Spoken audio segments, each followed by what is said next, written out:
같이 보도록 하겠습니다. 스가랴 13장.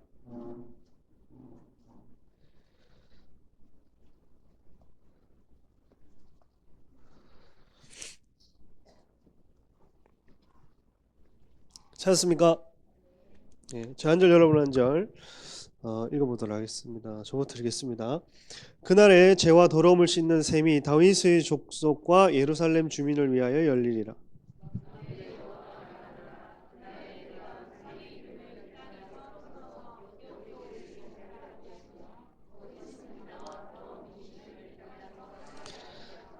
사람이 아직도 예언할 것 같으면 그날은 부모가 그에게 이르기를 네가 여호와의 이름을 방자하여 거짓말을 하니 살지 못하리라고 난 부모가 그가 예언할 때에 칼로 그를 찌르리라.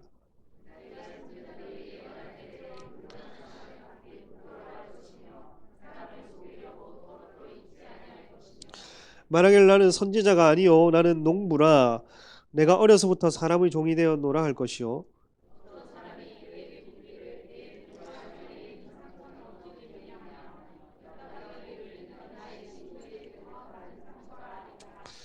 만군의 여호와가 말하노라 칼아 깨어서 내 목자 내 짝된 자를 치라. 목자를 치면 양이 흩어지려니와 작은 자들 위에는 내가 내 손을 들이우리라.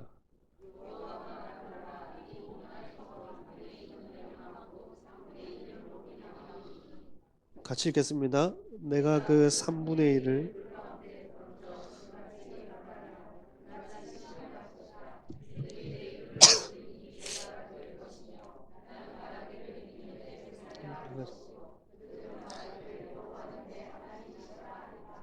아멘. 오늘은 12장과 뗄 수 없는 말씀입니다. 제가 계속 수요 예배 때마다 부산 서울 올 때마다 스가랴를 하는데 앞에 이제 부산에서 12장을 할 때에 13장이랑 같이 이걸 봐야 되거든요. 12장, 13장, 14장은 같은 묶음입니다.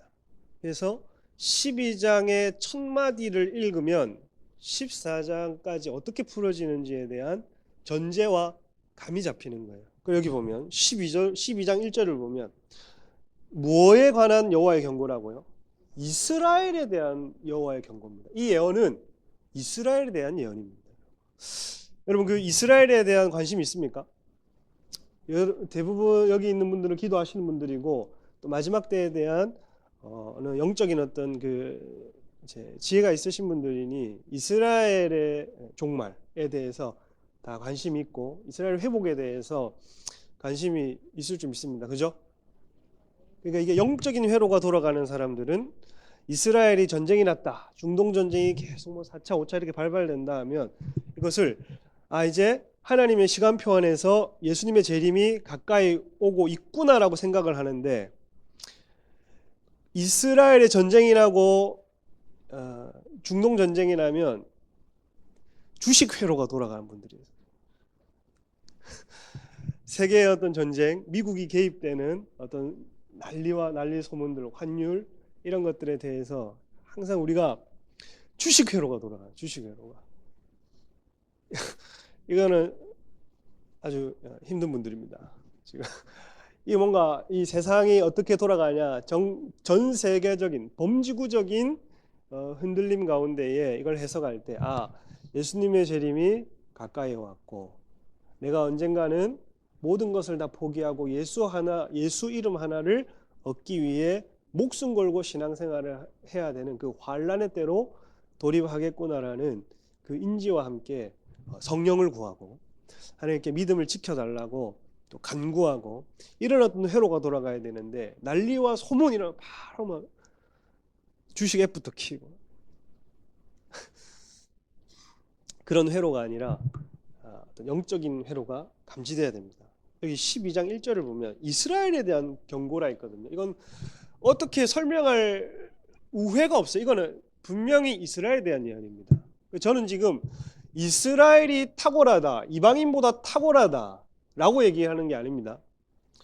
이스라엘은 그냥 하나님의 구속사 안에서 마지막 퍼즐로 돌아와야 되는 시간표이자 우리와 다를 바 없는 차별 없는 한 민족일 뿐이지 장자 개념 안에서 참 귀한 민족일 뿐이지 보고만 해서 우리와는 차별을 두지 않습니다. 그래서 저는 막 그렇다고 막 돼지고기 안 먹고 이러진 않습니다. 하나님께서 지은 것이 모든 것이 선함에 감사함으로 받으면 버릴 것이 없나니 라면에도 돼지고기를 넣어도 먹고 김밥에 돼지고기 넣을 때도 먹고 그래서 이스라엘을 사랑하고 이스라엘에 대해서 기도하지만 막 이스라엘의 관습이나 풍습을 따라하는 걸 그렇게 저는 좋아하지 않아요. 뭐 그거는 이제 개인의 사정이니까 상처받지 마십시오. 이거 또 쓰고 기도하시는 분들이 있을 수도 있는데. 근데 이제 분명하게 선지서 안에서 풀리지 않는 예언들은 이스라엘은 이스라엘로 해석을 해야 되는 겁니다. 그렇다고 해서 제가 교회가 영적 이스라엘 안에 전혀 배격되느냐 이런 얘기를 하는 게 아니에요. 저희는 그 한 세 사람 안에 교회와 이스라엘은 한 세 사람 안에 하나로 뭉쳐 있습니다. 근데 이제 이루어지지 않은 예언에 대해서 아직 역사상 이루어지지 않은 예언에 대해서는 이건 이스라엘은 이스라엘로 봐야 된다는 거예요. 그리고 이후에 적용점을 우리로 가져가야 됩니다. 여기 12장 1절 2절을 보면 여기 2절을 보라 내가 예루살렘으로 그 사면 모든 민족에게 뭐가 된다고 했습니까? 취하게 하는 잔 예루살렘이 에워싸일 때에 유다에까지 이르리라. 여기 사면 모든 민족이래요. 처음에 2절에는 한번 그 지도 한번 펴보세요. 처음에 이스라엘이 사면 모든 민족에게 취하는 잔이 된다 이렇게 되어 있는데 지도를 좀 해주세요. 여기 사면 모든 민족이라고 하는 것은 이제 여기가 이제 유다 옛날처럼 사마리아 북이스라엘 쪽인데 여기 다 이스라엘 지형 아닙니까? 사면 모든 민족은 여기 있는 팔레스타인과 중동 지역을 얘기를 합니다. 2절까지의 해석은. 그러니 지금 여러분과 제가 보고 있는 전 세계 현상 가운데에 예루살렘을 탈환하려고 하는 전쟁을 우리는 보고 있는 거예요. 예루살렘을 누가 취하느냐에 대한 전쟁을 우리는 보고 있습니다. 이 말씀 그대로 지금 흘러가고 있습니다. 예루살렘은 모든 민족에게 취하게 하는 자리 되게 할 것이라 예루살렘이 에워싸일 때에 유다에까지 이르리라 라고 하는 말은 예루살렘을 에워싸으려고 만국이 군대가 올 텐데 유다에까지 이르리라는 말은 예루살렘뿐만 아니라 이 유다 전역에 이방의 군대들이 예루살렘을 마지막 탈환과 예수의 재림을 막기 위하여서 대적하기 위하여서 모이는 걸 얘기를 하죠. 근데 여기 보면 3절에 보면 그날에는 내가 예루살렘을 어떤 민족에게 무거운 돌이 되게 한다고요? 그러니까 앞에 2절은 어떤 민족이요? 사면민족, 주변민족인데 이게 주변에서 중동전쟁하면 우리가 CNN이나 외신 보도만 봐도 이스라엘이 민간을 학살한다. 이스라엘이 잘못하고 있다고 하는 그 뉘앙스로 인해서 반유대주의가 지금 흘러가고 있잖아요. 이런 어떤 흐름 안에서 계속 중동과 이스라엘의 이 갈등 구조가 생기면 이 이스라엘은 처음에는 사면 모든 민족에게 취하는 잔이 되었다면 3절의 단계가 되면 진짜 미운 전 열방 가운데 미운 털이 돼버리는 거예요. 그래서 예루살렘은 모든 민족에게 무거운 돌이 되게 하겠다라고 얘기를 하고 그런데 4절에 보면 여호와께서 모든 말을 쳐서 놀라게 하고 그 탄자를 쳐서 미치게 하여 유다 족속은 내가 돌보고 모든 민족의 말을 쳐서 눈이 멀게 하리라. 그러니 이스라엘은 끝까지 지키겠다는 겁니다. 이스라엘 민족은 끝까지 주님께서 지키셔서 구속사의 마지막 한정 이방인의 충만한 수가 차고 이스라엘의 남은 자가 돌아오기까지 한다고 하는 그 말씀을 이루기 위해서 하나님은 끝까지 이스라엘과 예루살렘을 지키겠다는 말이고 여기 보면 5절에 보면 유다의 우두머리들이 마음속에 이르기를 그때가 되면 유다의 어떤 군대 장관들 얘기하거든요. 군대 장관이 예루살렘 주민이 그들의 하나님의 만군의 여호와로 말미암아 힘을 얻었다 할지라 이렇게 되어 있어요. 마지막 때의 한 사람의 고백인데 하나님 때문에 이 도시와 하나님 때문에 이 민족이 하나님 때문에 이 나라가 힘을 얻었다고 그 이스라엘 군대의 장군이 고백을 하게 된다는 겁니다. 왜냐하면 스가랴 12장 1절 2절에 보면 영을 지으신 하나님이라 되어 있거든요. 마지막 때가 되면 그 영을 부어주시기 위해서 유대민족의 심령을 만지시는 분이 하나님입니다. 그래서 여기 보면 7절에 보면 여호와가 먼저 유다 장막을 구원하리니 다윗의 집의 영광과 예루살렘 주민의 영광이 뭐보다 더하지 못하리라? 유다보다. 자, 어렵죠. 앞에는 유다 지도자가 나왔다가 다윗의 집이 나왔다가 유다의 장막이 나왔다. 이걸 마치 러시아 소설처럼 이놈의 쉐키가 나왔다가 저놈의 쉐키가 나왔다가 이놈의 쉐키가 나니까 러시아 소설을 보다 보면 이놈의 쉐키들이 너무 많아가지고 몇 페이지 읽다 보면 이게 혼재가 돼가지고 머릿속에서 이상한 스토리라인이 생겨나요. 러시아 소설을 잘 읽는 방법은 이 새끼들마다 ABC를 다 정해두고 요약을 하는 거예요. 이 새끼는 사촌 오빠고 이 새끼는 아빠고 이 새끼가 아빠면 안 되지. 이 새끼는 삼촌이고. 그러니까 이런 시키들을 다 정리해가지고 옆에 공책에 펴놓고 읽는 게 러시아 소설을 잘 읽는 법. 근데 오늘 이 본문을 해석할 때 중요한 게 뭐냐 하면 자, 여호와가 먼저 유다 장막을 구원한다 했잖아요. 예루살렘 주민과 유다 장막은 아예 상반된 그룹입니다.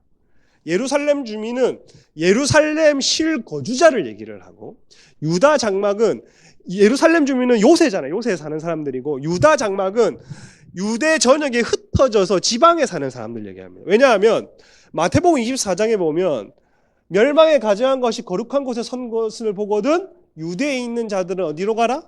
산으로 도망하라 했죠. 마지막 때가 되면 예루살렘 주민들도 흩어지고 점점 지방 근교에 있던 사람들도 전부 유다로 다 산으로 흩어지고 에돔 저 광야까지 뿔뿔이 흩어지게 됩니다. 근데 하나님이 놀라운 일들을 행하셔서 어떻게 구원하시냐면 역으로 예루살렘부터 구원하는 게 아니라 유다의 장막. 그러니까 지방부터 쳐 올라가서 예루살렘을 마지막에 구원하시고 감람산 위에 재림하시는 거예요. 그 이제 소위 라인 안에서 요 구절이 있는 겁니다. 왜 그러면 유다 지방부터 쳐 올라가서 예루살렘을 마지막에 방점을 찍으시냐? 요엘서 3장인가 이런 데 보면 여호사밧 골짜기에서 만국을 처리한다 돼 있잖아요. 그리고 이것을 치고 올라가가지고 마지막에 심판을 행하기 위한 행합니다.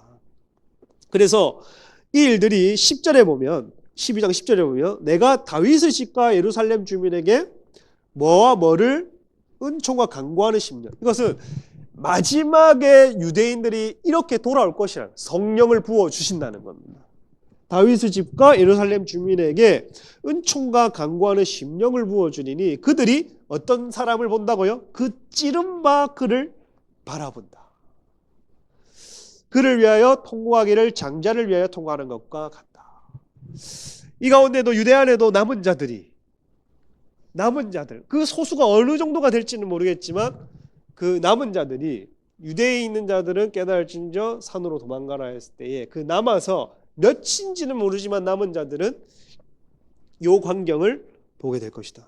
11절에 그날에 예루살렘에 큰 애통이 있을 것이다 라고 얘기를 하고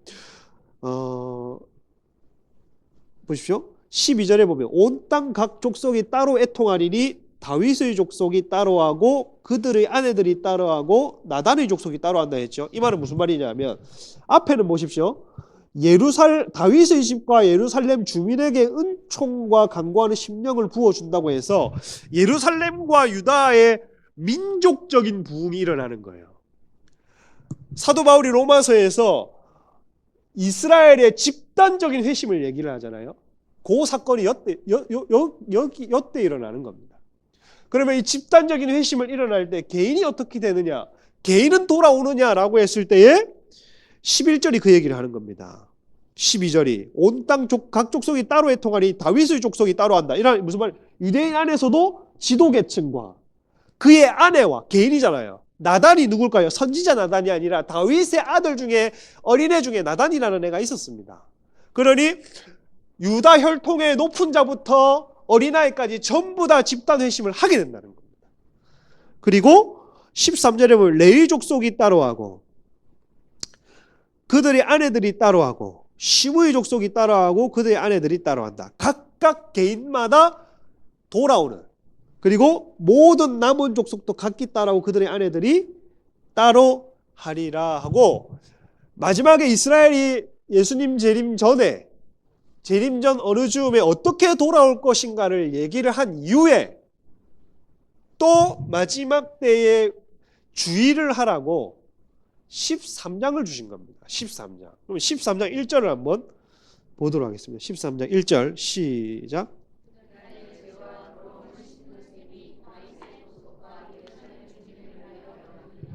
사실 이것은, 이 구절은 그 구조상 어디에 붙어 있어야 되냐면 12장 끝절에 붙어 있어야 돼요. 그러니까 13장은 2절부터 시작을 해야 정상입니다.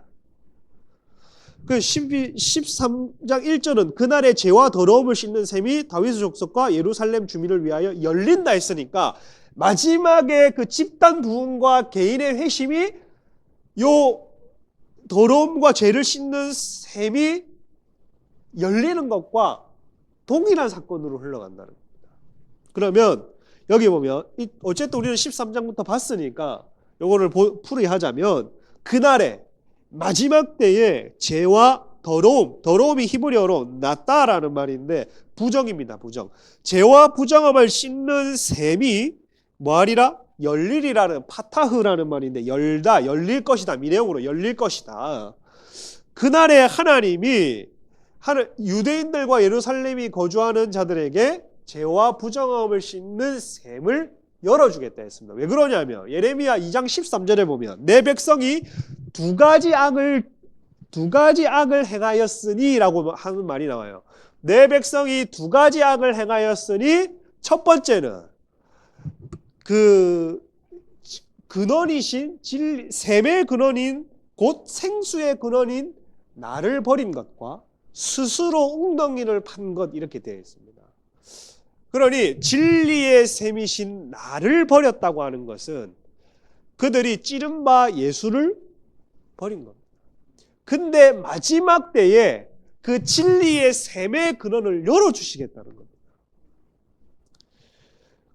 그리고 스스로 웅덩이를 판 것인데, 스스로 생명을 연연하고 살았던, 이제는 그들이 그토록 찾던 메시아를 스스로 찾는 게 아니라 간구하는 심령과 은혜를 부어주셔서 그 셈이 열리는 것을 보게 하시고, 그들이 찾던 그 메시아, 그 생수를 마시게 함으로 인하여서 이스라엘이 돌아오는 것을 보게 된다고 얘기를 하는 거죠.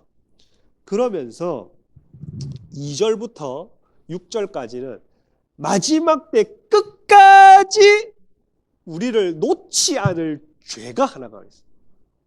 개인의 죄는 다 연약함이 다 다릅니다. 그렇죠? 개인의 죄는 다 달라요. 어떤 사람은 돌에 약하고, 어떤 사람은 음행에 약하고, 어떤 사람은 술에 약하고, 다 다르단 말이에요. 근데 집단적으로 우리를 결코 놓아주지 않으려고 하는, 끝까지 재림 직전까지 우리를 마귀의 백성으로 만들려고 하는 이 죄악이 뭔지를 2절에서 6절이 얘기를 하는데, 요거를 알면 내가 마지막 때에 무엇을 경계해야 되는지를 알 수 있고, 그리고 7절부터 마지막 절까지는 마지막 때에 불을 지나는 것과 같은 연단과 재련이 필요한데, 연단이 필요한데 이게 왜 필요하냐에 대해서 얘기를 하는 겁니다. 서두의 2절에서 6절은 끝까지 우리를 놓지 않으려고 하는, 지옥 백성 만들려고 하는 그 죄가 뭐냐 하면 미혹입니다. 미혹.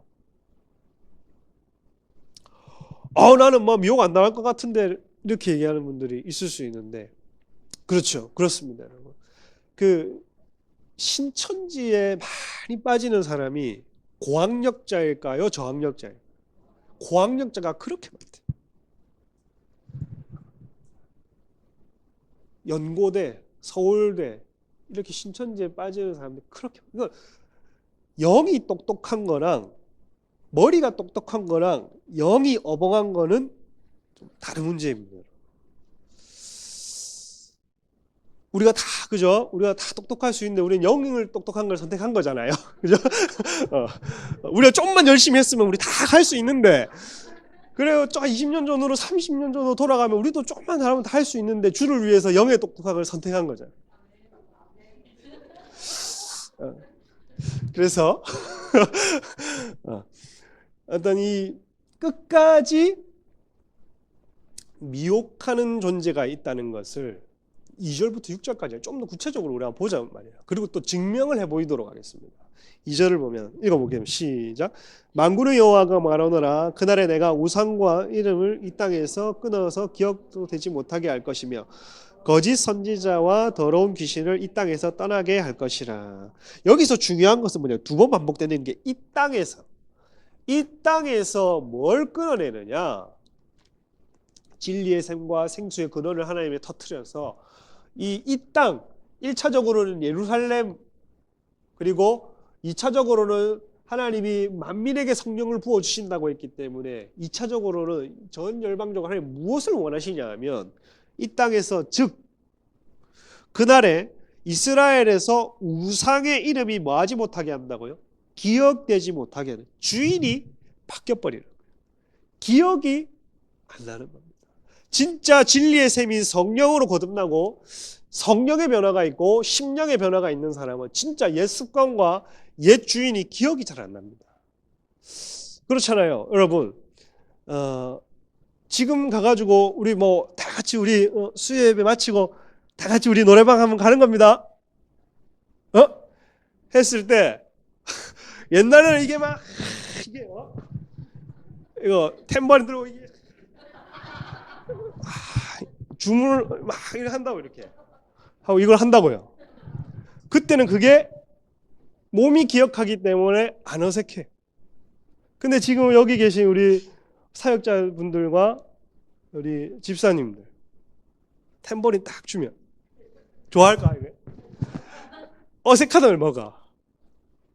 옛날에 부르던 18번 곡을 띄워도 어색하다 얼마가 부르기가. 이게 뭐냐 하면 주인이 바뀌어서 그래요. 주인. 놀라운 게 10년 전에 나는 10년 전과 10년 후에 나는 난데 왜 내가 뭔가에 대해 특정한 한 부분에 대해서 어색하냐 하면 몸에 기억이 지워졌고 그게 주인이 바뀐 현상 때문에. 어쨌거나 그래서 뭐 노래방 갑니까? 저는 근처도 가기가 싫더라고요. 왜냐하면 뭐 갈 수 있다고는 생각합니다. 뭐 각자의 뭐 믿음의 분량대로 하면 가십시오. 가는데 저는 굳이 시간 내서 뭐 돈 주고 노래 부르기도 싫고, 뭐 굳이 시간 내서 기억도 안 나는 가사를 읽기도 싫고, 굳이 찬양하는 입으로 바뀌고 예배하는 입술로 바뀌었는데 굳이 뭐 세상 노래를 부를 이유도 없고, 이게 다 모든 게 어색하더라고요. 그럼 여기 보면 한마디로 이름이 기억되지 못하게 한다는 말은 주인이 바뀌어버린다는 거예요.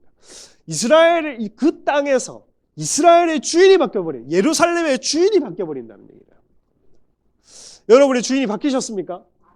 주인이 바뀐다는 얘기를 하는 거예요. 그러니까 우리는 점점 더 죄가 어색해지셔야 돼요. 점점 더 정죄받는 것도 어색하셔야 됩니다.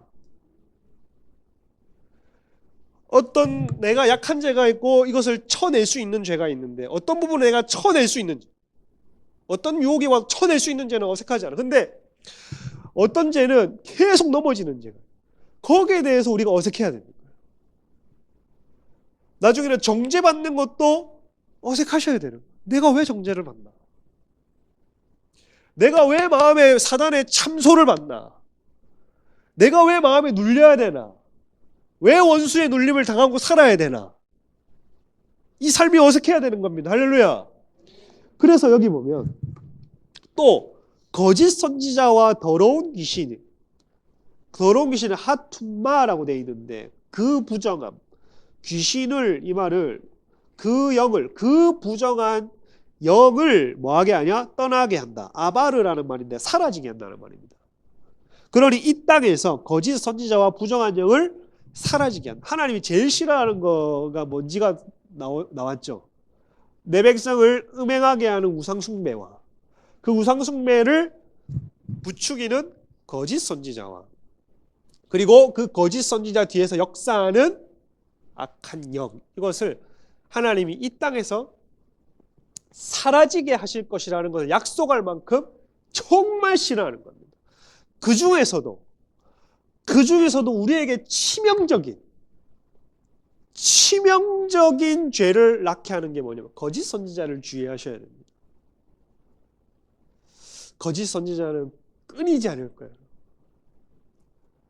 거짓말하는 자는 끊이지 않을 겁니다. 여기 보면 고린도후서 7장 1절에 이렇게 되어 있어요. 그런즉 사랑하는 자들아, 이 약속을 가진 우리는 하나님을 두려워하는 가운데서 거룩함을 온전히 이루어 육과 영의 온갖 더러운 것에서 자신을 깨끗하게 하자, 이렇게 되어 있고, 3절에 보면 사람이 아직도, 읽어보겠습니다. 이게 이제 천년왕국이 가까워질 때쯤 되면 예언이 필요 없겠죠. 거짓 예언이 드러날 겁니다. 그러면 3절이 예수님 재림 때가 되면 3절이 풀어지는 거예요. 거짓 예언이 적발이 됩니다. 읽어보겠습니다. 시작. 그에게 이르기를 네가 여호와의 이름이 거짓말을 하니 살지 못하리라 하고, 낳은 부모가 그에게, 부모가 칼로 그를, 그 계모가 아니라 여기 보면 그 낳은 부모라.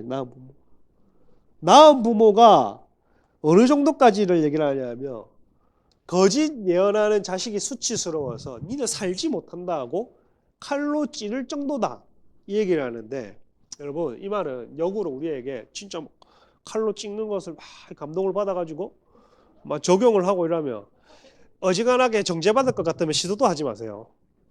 내가 내 자식을 찔러다 어떻게 적용을 해야 되냐면, 관계에 매여가지고 그게 가족 관계라 할지라도 옳고 그름을 분별하지 못해서는 안 된다 이게. 마지막 때에 숱한 미혹과 유혹이 도사릴 텐데 관계 때문에 옳고 그름을 분별하지 못하면 우리는 마지막 때 버틸 수가 없습니다. 누가복음 14장 26절 이렇게 돼 있는 거예요. 무릇 내게 오는 자가 자기 부모와 처자와 형제와 자매와 더욱이 자기 목숨까지 미워하지 아니하면 능히 내 제자가 되지 못한다. 미워해라. 뭘 미워해야 되냐면 자기 목숨이 맨 뒤에 있습니다. 근데 맨 앞에 뭐가 나와 있냐면 누가복음 14장 26절에 자기 부모라고 되어 있어요. 제일 강조점이 뭐예요? 부모, 뒤에 처자, 형제, 자기 목숨을 제일 뒤로 빼놨거든요.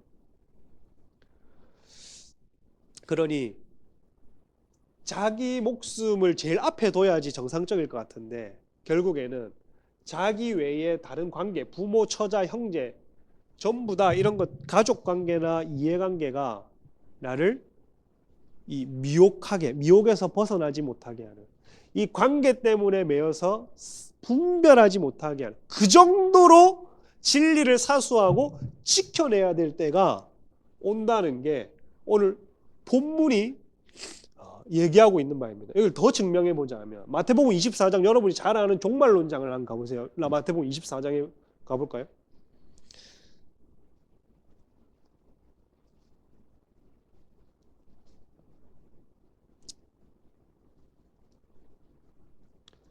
찾았습니까?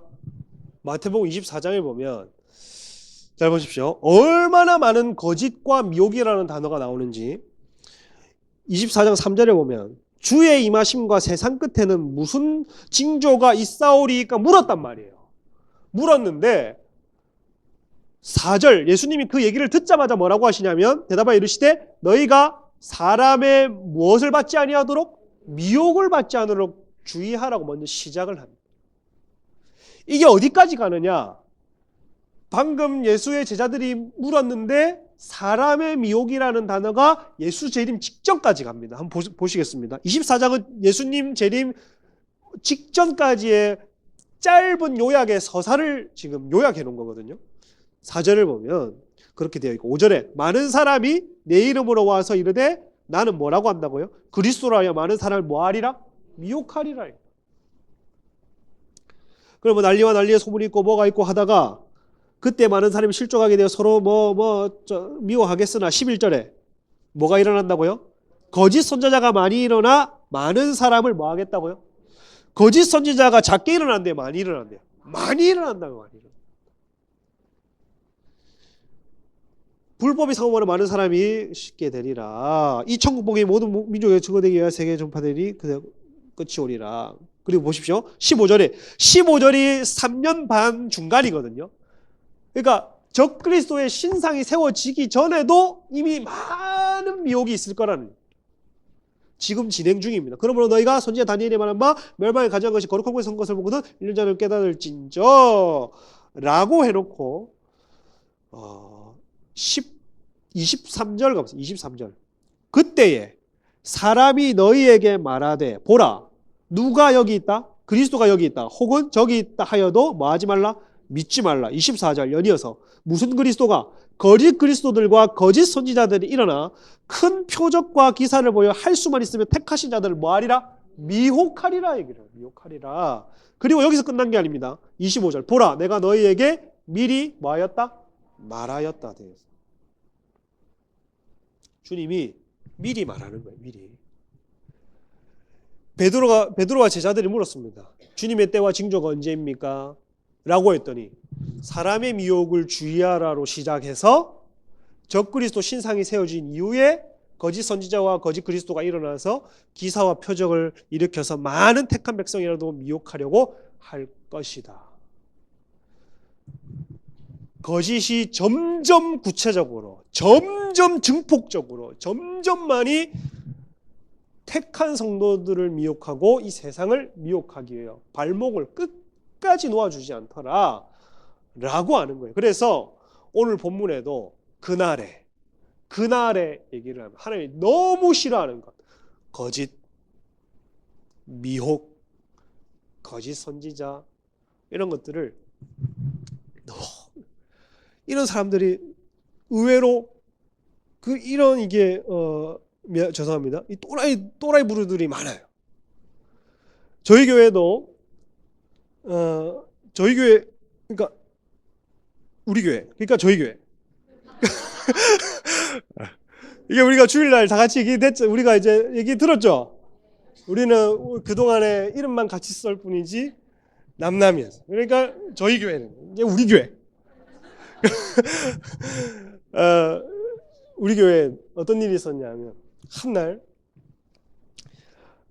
그 퉁퉁이와 뾰족한 애가 찾아와요. 퉁퉁이와 뾰족한 애가 찾아와요. 탁 무슨 어떤 TV에 나오는 짝처럼 퉁퉁이와 뾰족이가 찾아와가지고 양결 목사님 찾습니다. 어디 계시냐? 네 뭐냐? 우리는 두 증인이다. 그 두 증인 뭐냐? 여호와의 계시를 양결 목사님에게 대언하러 왔다. 가라. 안 가요. 안 간다. 오실 때까지 기다리겠다. 그럼 기다려라. 왜냐하면 저희 목사님은 목양실에서 안 나오시는 분이기 때문에. 그럼 님 기다려라. 몰래카메라로 그 CCTV로 보니까 그 목양실 앞에서 계속 앉아서 이제 퉁퉁이가 뾰족이가 계속 기다리고 있는, 오전부터. 근데 진짜 잘 많이 기다리더라고. 너무 많이 계속 기다렸고 어느 순간 저 일어나가지고 가요. 오늘 가길래 어디 가냐? 밥 먹으러 간다. 밥 먹고 가는 거냐? 다시 올 거래. 기다려라. 이제 두 증인이라고 왔는데 양길 목사님 꼭 만나서 얘기를 해야 돼. 이제 결국에는 요약을 하자면 땅 사라는 얘기예요. 땅 사라는 얘기. 땅 사라는 얘기인데 그걸 왜 거창하게 얘기를 하나? 그런 사람도 있고, 저는 이제 개인적으로 어떤 분이 자기가 계시록 6장에 나오는 흰말을 탔다는 거예요. 흰말을. 뭐 무슨 말입니까? 내가 흰말을 탔는데, 직접 들은 말이니까 좀 이상하더라도 잘 들어주세요. 자기가 흰말을 탔는데 그 흰말이 바닷속으로 쭉 들어갔다가 훅 나오면 그 뉴욕에 와 있다는 거예요. 교제를 하던 사람인데 저랑 어느 순간 사람이 마탱이 가 있어요. 흰말을 탔는데 바닷속으로 쑥 들어갔다가 나오면 뉴욕에 와 있다고 해요. 그 정신을 차려야 된다. 목사님이셨는데 정신을 차려야 된다. 자기를 안 믿어준다가 엄청 서운해하는 거예요. 그러면 흰말부터 나한테 보여주고 자꾸 있다고 말하지 말고 보여주면 내가 그 뒤에 타든지 말든지 하겠다. 네. 보지 않고 믿는 게 더 귀하다 했는데 내가 꼭 흰말을 가져오는 날을, 그땐 제 전도사 시절이었는데 전도사님 그 말발굽에 호되게 당할 줄 알았다. 우리 그 교회 정문 앞에 꼭 흰말을 이렇게 대기 파킹해 놓고 나를 불러주세요. 젊은 게 선배 목사 말도 안 듣고 나중에 그 흰말이 와가지고 그 말발굽으로 한다 치기를 하면 호되게 당할 줄 알아라고. 그렇고 신신당부라서 갔는데 그분이 한 2년 전에 돌아가셨어요. 그러니까 나보고 호되게 당한다 했는데 먼저 가셨어. 그리고 어떤 분은 또 두 증인을 만났어. 그놈의 두 증인이 왜 이렇게 많은지. 그러니까 저는 전국에 있는 두 증인들을 다 모아주고 싶습니다. 그래서 한 자리에서 이렇게 도대체 너희끼리 경쟁을 해서 누가 두 증인인지. 어떤 얘기를 하냐면 서울에 두 증인이 있는데 만나고 뭐 악수를 하고 교제를 하면 이렇게 인침을 받는다, 이런 얘기를 하는 거예요. 이게 제정신이냐? 이게 지금 제정신으로 얘기를 하는 거야. 맞다는 거야. 근데 이거를 진짜 진실로 믿더라니까요. 그 만나서 갔다 와요. 또 그 인침을, 보이지도 않는 인침을 받기 위해서 갔다 온단 말이에요. 근데 사람이 평상시에 보기에는 멀쩡해. 기도도 많이 합니다. 앉은 자리에서 기도 그냥 3시간씩 밥 먹듯이 해요. 근데 대화를 나누다 보면 이상하게 쉬어있어. 신학을 배웠다고 하는 목사임에도 불구하고, 기도를 3시간씩 앉은 자리에서 그냥 한다고 하는 목사임에도 불구하고 한 번 이게 돌아버리면, 그러니 여러분, 미혹이 얼마나 치명적이냐 하면, 내가 목사니 장로니 할 것과 상관없이, 그리고 내가 언제 활동하니 어제 활동하니와 상관없이 예수님 오기 직전까지 미혹은 우리를 놓아주지 않는다. 놓아주지 않는다. 미혹이. 그러니까 이게 앞으로 기술들이 더 발달되고 이렇게 하면 더 그렇겠죠. 4절에 보면 그날에 선지자들이 예언할 때에 그 환상을 각기 부끄러워할 것이며 사람을 속이려고 털옷도 입지 아니할 것이며. 엘리야의 털옷을 얘기하거든요. 그 당시에 엘리야가 죽고 난 이후에 엘리사가 이 옷을 받았고, 그 이후에 선지자들한테 이 털옷을 입는 게 유행이었나. 뭐 여기 뭐 혹시 예언부 계신지 모르겠지만 뭐 주일날 그 밍크 코트 입고 무슨 뭐 약간 그런 느낌이지. 뭔가 있어 보였나 봐. 그 털옷이라는 게 예언자들에게 뭔가 늘 광야에서 돌아다니면서 저 털옷 하나 입고 모래바람 맞으면서 그 유행이 세례 요한까지 갔죠. 이게 유행이 오래 가는 게 쉽지 않거든요. 이게 몇백 년, 이게 예언자들은 털옷을 입는다는 게 세례 요한까지 갔다는 건 중간사 600년 포함해서 아주 오랜 유행이에요. 이 유행이 쭉쭉쭉 갔는데 뭐 하지 아니었나? 털옷도 입지, 속이려고 털옷도 입지 않는다. 그러니 뭔가 외형적으로, 뭔가 겉모습이 보기에 대단한 선지자인 척 하는 것도 소용이 없더라. 데살로니가서 5장 20절 22절에 보면 이런 말이 있습니다. 우리가 취해야 될, 거짓 선지자가 많아지면 진짜 예언을 분별하기도 힘들 겁니다. 거짓 선지자가 활동을 하면 진짜 진리를 분별하는 것도 힘들 겁니다. 근데 데살로니가전서 5장 20절에서 22절은 이 얘기를 하는 거예요. 예언을 뭐 하지 말고? 멸시하지 말고. 범사에 헤아려 뭐를 취하라? 좋은 것을 취하라.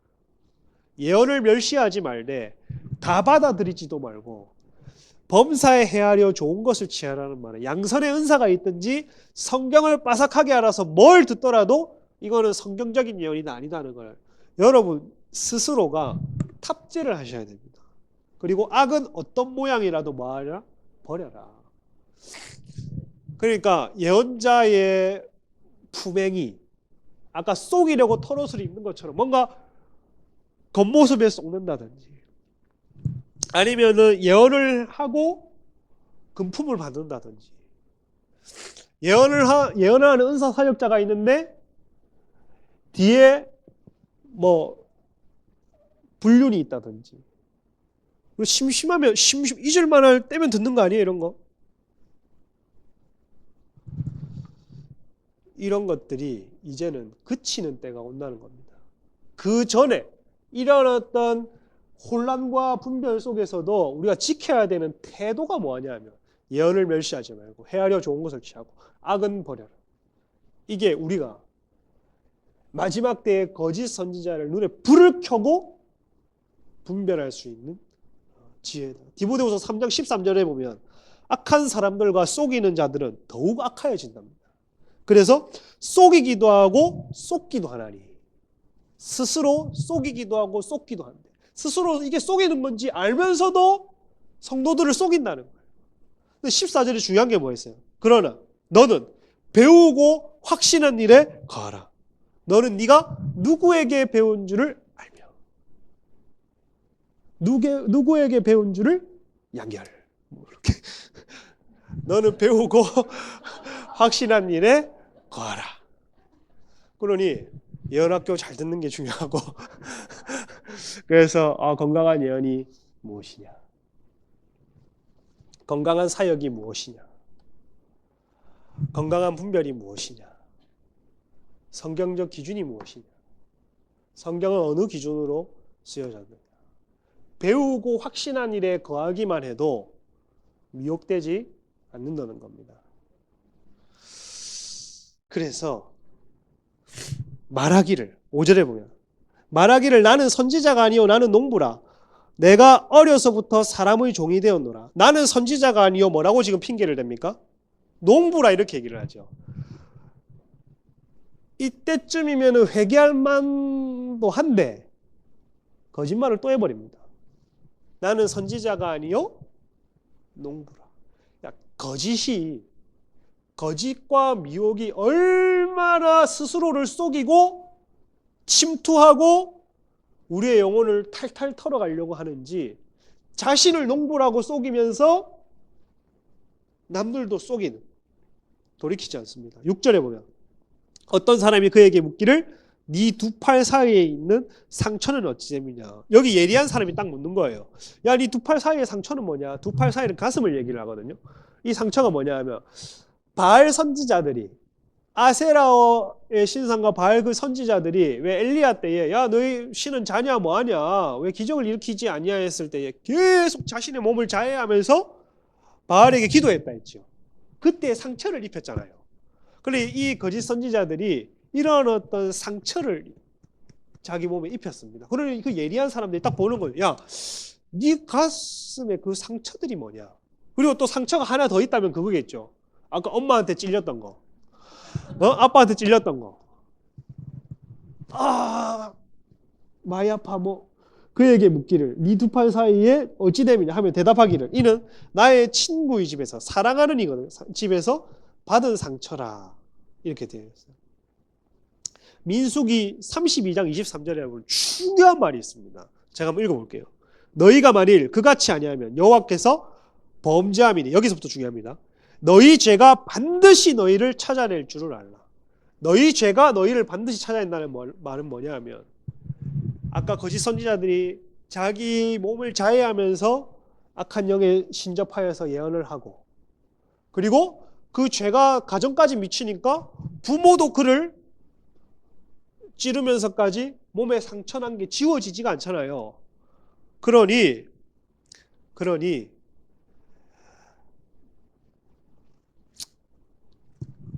그의 삶을 아무리 거짓 선지자는 감추려고 해도 그의 삶을 그의 죄를 감출 수가 없다라는 겁니다. 그러니 우리가 미혹당할 이유가 없는 거예요. 왜냐하면 삶을 보면 드러나도록 되어 있다고 지금 적혀 있는 겁니다. 삶과 행위를 보면 미혹을 당하지 않을 수 있는 그 상태를 본다는 겁니다. 우리는 아무리 대단한 예언하는 사람이 나타난다 할지라도 마지막 때에 많은 미혹으로 그리스도가 여기 있다 저기 있다 거짓 그리스도가 나타난다 할지라도 성경이 얘기를 하는 겁니다. 삶이 반드시 증명을 한다는 거예요. 그게 보일이라 얘기를 하는 겁니다. 그래서 마지막 때 여러분 끝까지 미혹에서 미혹을 주의하시기를 축복합니다. 너도 나도가 아닙니다, 여러분. 마지막 때에 대한 가르침이 너무나도 많아요. 우리는 환난 통과서를 믿습니다. 그렇죠? 저희는 환난 통과서를 믿는 교회예요. 근데 어떤 부류들은 이미 계시록 1장에서 18장까지 1세기 때 다 이루어졌다고 믿습니다. 로마 때에. 19장부터 이제 일어날 일이라고 믿는 거예요. 그러면 언제 일어날지도 몰라. 이 후천년설 중에 한 부류고, 또 어떤 계파들은 점점 복음이 증거되면서 세상이 살만해지고 평화로워지고 좋아졌다가 주님이 오실 만한 상태가 되면 예수님이 재림하신다는 겁니다. 얼마나 어떤 재림신앙을 탑재하느냐에 따라서, 어떠한 신앙관을 탑재하느냐에 따라서 이게 지금 당장 미혹을 안 당했다 할지라도 미혹을 100% 열어놓고 신앙생활을 시작하는 사람과 조금의 미연의 방지라도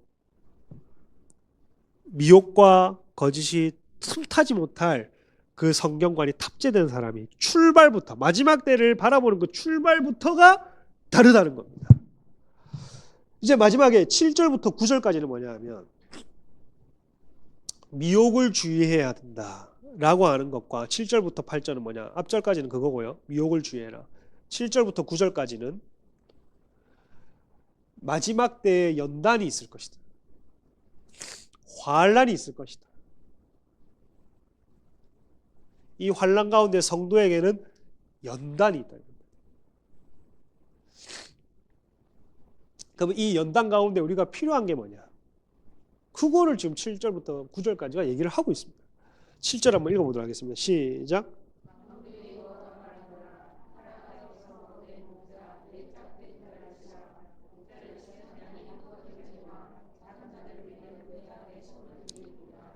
그 마태복음 26장 31절에 이런 말이 있어요. 예수님이 제자들에게 이르되 오늘 밤 너희가 다 나를 버리리라. 기록된 바 내가 목자를 치리라 하면 양 떼가 흩어지리라. 이렇게 예수님이 십자가 지시기 전날에 그 얘기를 하죠.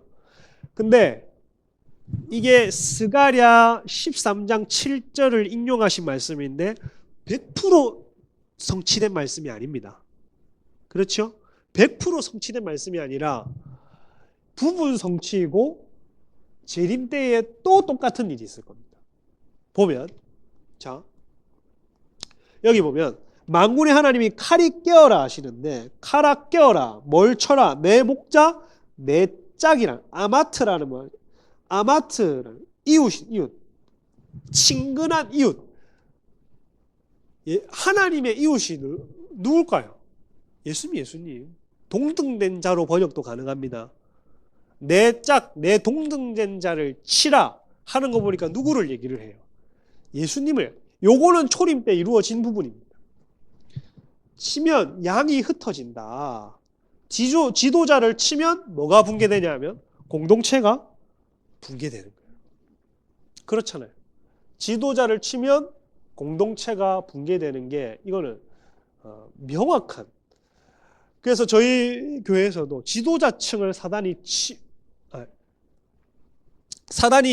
사단은 약한 자들을 넘어뜨리는 경우도 있고 지도자를 유혹하는 경우도 있지만 이 경우는 하나님의 허락 안에, 허용 안에, 로마인이 찔렀다, 유대인이 버렸다, 그 모든 것 위에 하나님의 허용이 없으면 되어지는 일이 아니잖아요. 칼아 깨어서 내 목자 내 짝된 자를 쳐라. 그러면 양떼가 흩어진다. 지도자가 침을 당하면 공동체가 붕괴되는데 이게 왜 여기 적혀 있냐면 지도자의 부재가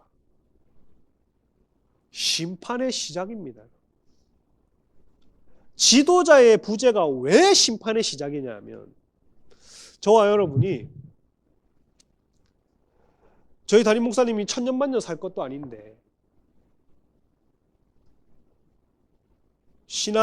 저와 여러분의 신앙이 생명수교의 간판에 매달려 있고 양결 목사님이 풀어낸 성경이지 내가 풀어낸 성경이 아닌데 그냥 그 풀어낸 말씀에 귀가 젖어 그냥 거기 매달려 있고 또 누군가에게 여러분이 또 신앙이 누군가에게 또 매달려 누군가에게는 또 기생하고 또 누가 죽으면 또 새로운 주의 종 또 누군가에게 계속 이게 내 신앙은 안 자라는데 내 귀만 자라가지고 여기저기 붙어 다니는 신앙이라면 지도자의 부재는 마지막 때의 심판이 될 것입니다.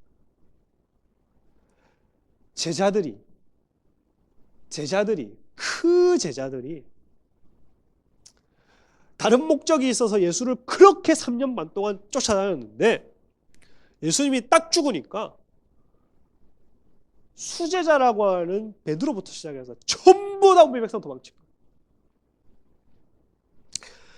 예수를 가까이 봤던 제자들이 그러한데 우리가 깨어있지 않으면 하물며 우리일까 보냐. 예수를 메신저 중에 메신저 교회가 아니라 교회 주인 중에 교회 주인인 만왕의 왕 예수를 3년 반 동안 동고동락하고 본 자인데 그들의 신앙을 만들지 아니하고 예수께 기생하여서 신앙생활을 매달아 살았다면 3년 반 만에 그들의 실제적인 모습이 완전히 들통난 겁니다. 마지막 때에 왜 이런 일이 있냐 보십시오. 자, 작은 자들 여기 뒤에 보면 작은 자들 위에는 내가 내 손을 뭐하리라? 들이우리라. 이게 무슨 말이냐면 작은 자들은 짜르라는 말인데 어린 것, 작은 것의 복수거든요. 어린 것들, 작은 것들이란 말인데 이게 견습목자를 얘기합니다. 앞에는 진짜 이 양의 목자를 딱 쳤잖아요. 예수님 초림 때는. 예수 초림 때는 목자이신 예수님을 딱 치니까 진짜 제자들부터 혼미백산하고 유대인들이 지금 전부 전 세계로 흩어졌잖아요. 이게 어떤 사람들은 AD 70년에 디도장군 이후에 유대인들이 다 흩어진 걸로 해석하지만 이게 다 또 부분성취거든요. 다 이루어진 게 아닙니다. 근데 요 마지막 때에 되니까 작은 목자들이 또 흩어지요. 어떻게 보세요? 작은 목자들이 여기서 내가 드리우리라 바하시보티라는 말인데 내가 되돌리겠다. 그러니 여호와의 손을 되돌려서 아까 하나님의 손이 예수의 초림 때에는 목자이자 짝이신 예수님 그리스도를 쳤다면 이제 이들이 흩어진 이후에 예수님의 재림 마지막 때에 동일한 현상이 하나님의 손이 누구를 친다고 되어 있습니까? 작은 자들, 작은 목자들을 친다는 말입니다. 그러니 작은 목자 단수가 아니라 작은 목자들이라는 것은 하나님이 자기 양무리와 자기 성도들을 맡기신 하나님의 종들, 사도들, 선지자들, 하나님의 메신저들을 마지막 때는 이런 메신저들이 점점 사라지고 먹을 물이 없고 마실 물이 없고 의지할 데가 없는 그럼 본연의 자기 신앙을 붙들어야 될 때가 온다는 겁니다. 여러분. 진짜 여러분 서울의 교회 얼마나 많습니까? 이 한국의 교회 얼마나 많습니까? 근데 많은 수에 비해서 다닐 만한 교회가 많지 않습니다. 그 중에 또 여러분들이 좋은 교회를 택하셨다고 전제하에 이 교회에 와서 말씀을 듣고 신앙생활을 하는데 마지막 때에는 예수를 친 것 같이 작은 목자들을 친대요. 그러면 지도자의 부재가 점점 마지막 때 평신도 사역이 왜 중요하냐면 여러분 지도자의 부재가 오는 시대에 여러분이 살아야 됩니다. 할렐루야. 중국 교회를 보세요, 여러분. 중국 지하교회 1세대들 지도자들 지금 다 흩어졌습니다. 돈 많은 지도자들이 다 흩어졌어. 왜? 핍박이 너무 심하기 때문에 재상 보고 다 흩어졌어. 중국 지하교회 2세대들, 앞에 나간 1세대들 외에 또 그 걸출한 지도자들, 아니면 중국 교회 초창기의 그 지도자들만큼 그 영광스러운 또 지도층들이 있냐 말이에요. 도시와 도시 옮가는데 통제를 당하고 점점 핍박이 가해지고 마지막 때의 모형을 보면 볼수록 지도자의 힘은 쇠락하여지고 빛을 잃어가는데, 그러면 누가 살아야 되냐면 성도들이 살아요. 성도들이. 개개인의 신앙을 가지는 게, 개개인이 신앙생활을 붙드는 게 얼마나 중요한가. 개개인이 이 교회에서 그냥 치유하고 축사하고 그냥 나 할 줄 안다, 불, 물, 참기름, 국간장 다 부른다. 그게 중요한 게 아니라 내가 훈련받은 이에 10년 뒤에 20년 뒤에 내가 누가 돼 있냐는 겁니다. 그냥 이거는 여러분이 받는 훈련은 생명수교의 성도가 되긴 훈련이 아니라, 저와 여러분이 받는 훈련은 생명수교회의 집사가 되기 위한 훈련이 아니라 마지막 때의 성도가 되기 위한 훈련입니다. 그러면 목자는 어떤 역할을 하냐면 풀을 먹이고 양을 보호한단 말이에요.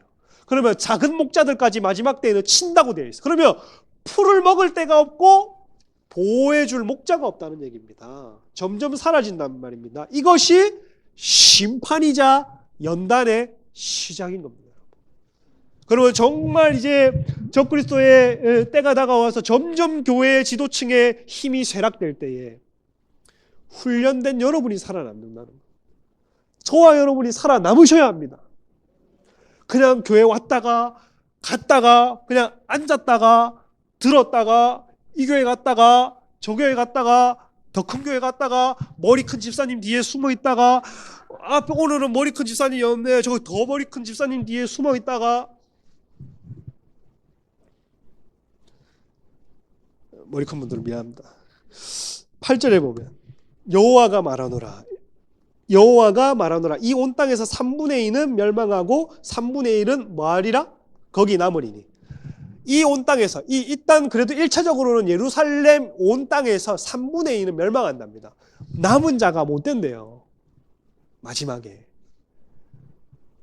찌른바 그를 바라보는 남은 유대인들이 돌아오는데 3분의 1만 돌아옵니다. 3분의 1만. 3분의 1. 근데 이 3분의 1조차도 어떻게 되느냐? 마지막 9절. 왜 환란이 우리에게 필요한가? 읽어보겠습니다. 시작. 3분의 1을 불 가운데에 던져 은같이 연단하며 금같이 시험할 것이라. 그들이 내 이름을 그들을 들을 것이며 그들은 말하기를 여호와는 내 하나님이라 하리라.